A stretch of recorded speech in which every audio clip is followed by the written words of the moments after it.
本日はパトリシア・デュバル弁護士を UPF のオフィスにお招きしてインタビューを行いたいと思います。Thank you for coming. And could you introduce yourself briefly? Well, yes, I'm Patricia. I am a lawyer in international human rights law and based in Paris, but I defend religious minorities around the world. I mean, I don't do French law, I do international human rights law. Thank you very much. I'd like to ask you 3 questions. And first question is, you spent about a week in Japan, meeting and speaking with many different people. What is your overall impression? Well, my impression is that there is a serious problem with the situation of Unification Church and freedom of religion or belief in general. I met various people like journalists, scholars, victims of deprogramming,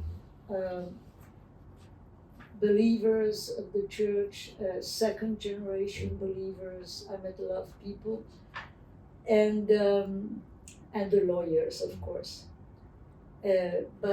So there is a very critical situation.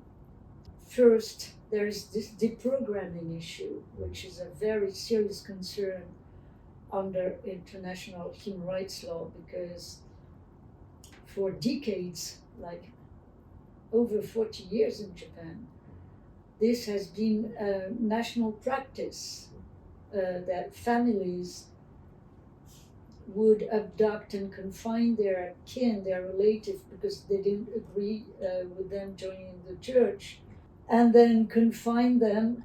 And this is really, the state under the treaties that Japan is committed to abide with, the treaties on human rights.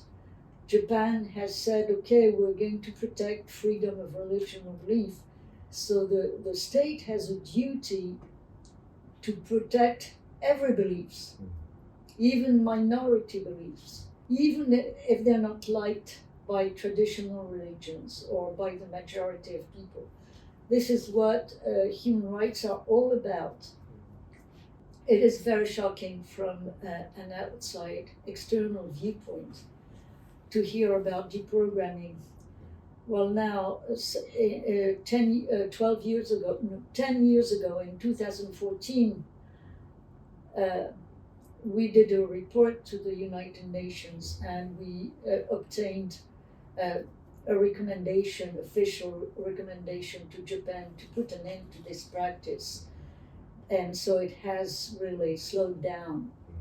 But at this moment, the government is organizing another form, another way of eliminating the church from the religious landscape in Japan, and this is through tort cases. They are organizing tort cases, not the government directly, but I will come to that point afterwards with the role of the government in it. But there's an association of lawyers against spiritual sales that is dedicated to fight the church for ideological purposes. They have an atheistic and materialistic view, and they say themselves that they want to get rid of the Unification Church.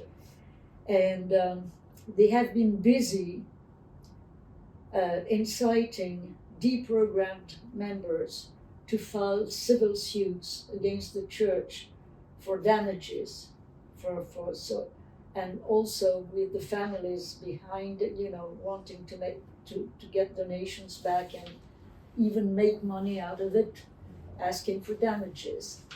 So this has been going on for decades also, and mostly after Shinzo Abe's assassination, with all the media, accusing the church of being responsible for it, when actually it was somebody who was against the church who did it. So this is something completely illogical, but anyway, so the lawyers pushed that in order to get more money in court. So I also heard victims of deprogramming. I heard second generation believers. I heard various, an association of the church that is dedicated to repair families when there has been deprogramming, because actually deprogramming breaks down families. It's not the church doing it, it's the deprogramming practice, because it is so violent and brutal. It's difficult after that to have good relations and forgive. So there is an association dedicated to remedy that situation, which proves, that the Unification Church is in favor of families and really grants a lot of importance to family ties. So I have heard these people, and it is a difficult situation. There was a lot of emotional distress.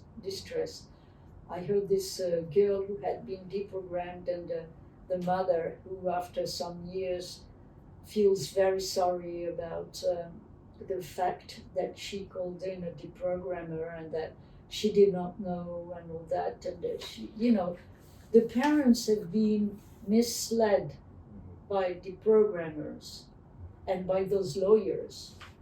They have been misled into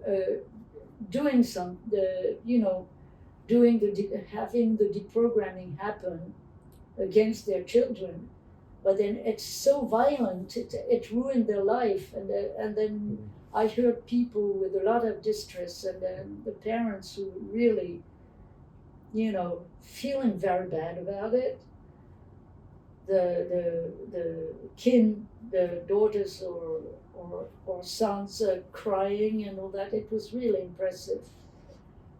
And then I met second generation believers who were under stress from all the media, from the Shinzo Abe not incident, but assassination. It's a big happening. And so there has been a lot of pressure, and now the government is organizing anti-unification church lectures in schools and universities. So the children, the students, the pupils and the students are under pressure. They feel very bad. Some feel very, very bad about it. And they don't even dare to sometimes go to school anymore because they're afraid of what's going to happen. And then, and some students or pupils, some children even refuse to talk to their parents anymore because they believe the media, and they believe that their parents are criminals. So it's a big situation too, and this doesn't go in the direction of happy families either. So this is what I've been observing on the government's policy. I also met with a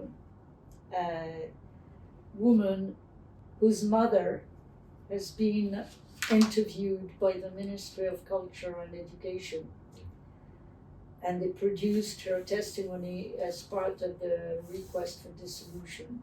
But she actually didn't say what they mentioned, so there hasn't been a press article about that, but so they are actually trying to influence people to do in their direction. And this is the lawyer's work, to prove what is true or not true with counter testimonies and all that. But what really caught my attention with this woman is that she told me that her two brothers participate in a collective action. There's a new group of lawyers who is specializing now into launching collective actions in court to negotiate with the church to obtain donations back, but they are claiming donations from the eldest one is 60 years ago. If you can imagine, 60 years ago. Some people are very old, and and this is due to the new law that was adopted in 2023 to help so-called victims. This is the law on the help to victims of Unification Church. And so when they go to court, all the fees are paid by the state to claim damages. Actually, they are organizing the plundering of all the church assets. So even if they don't obtain dissolution, they want to make the church disappear because it will have to give so much money it cannot survive. Because the member of the church who is overseeing all these collective claims, there are 9 of them, he calculated it amounts to $33 million over 40, 60 years. But the actual donations amount to not even 10% of the amount that is being claimed. So you see, they are inciting people to become so-called victims. I mean, this woman, she didn't have a problem. Her brothers don't agree with her faith, but they were not hostile presently to her belonging to the church. But now that they have this opportunity, they are a part of this collective action to claim money back from the woman.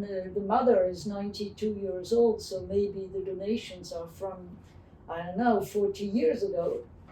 And they are claiming all this money, and now that puts her in a very bad situation. And so they are really creating problem amongst families with this new law, apart from trying to ruin the church. And ruining the church means that it's the church as an entity, as an assembly of the faithful, is not going to be able to practice the religion anymore.